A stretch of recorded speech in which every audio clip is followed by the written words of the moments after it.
I love you, Pepper Gutierrez.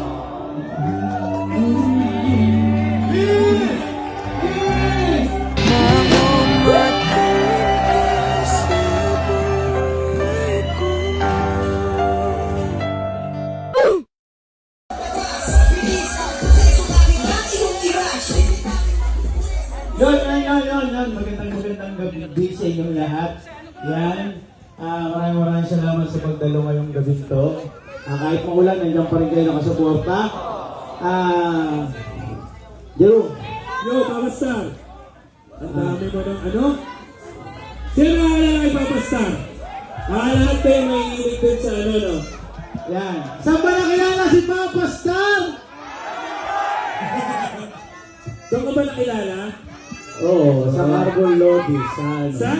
Sa Pitik-Pitik. Yan. Sa kabawal tanggihan si Papa Star. This time, ipapakilala ko sa inyo yung anak ni King Gutierrez o si Colonel Suarez ng Batang Quiapo. Former mo, kagayot siya. Yung nagpatibok ng puso ko. Ay, meron na? Meron na? Yes, yung nagpatibok, yung nagbago sa Papa Star nyo. Yan. Si Pepper Gutierrez. Ayan, hi Madam Pe. Siyempre gusto ko sa tao mo ako magsasabi nito. Kayo ang unang makakaalam. Tawagan mo nga pala. Mga kaibigan ko sa Parak Trophy. Kung pwede magkitigan dito. Yan. Kung pwede lang. Dave. Kaya lang. Dave, sila Boss Para, mga kaibigan ko, Jolo. Akit kayo, please lang. Jabo.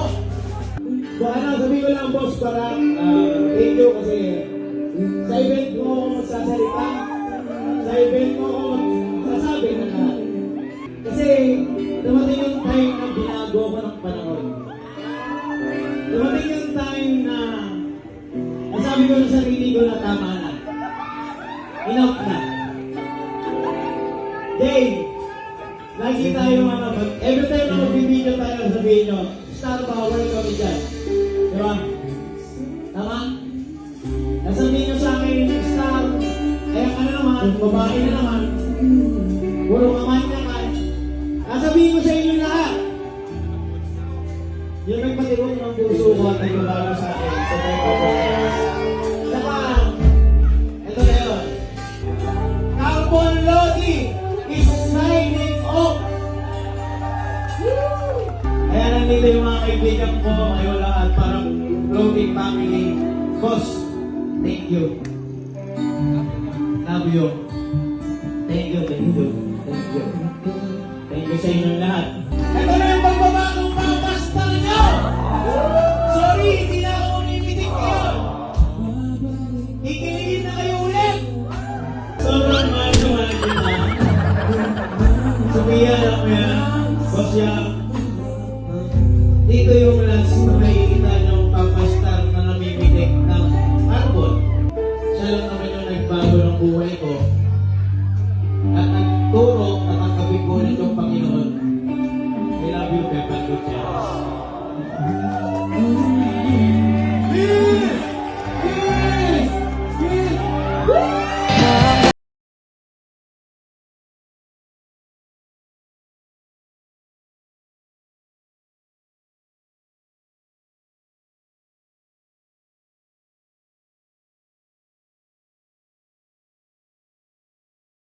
Congratulations, Papastar and Madam Pepper. Samayin mo naman ang picture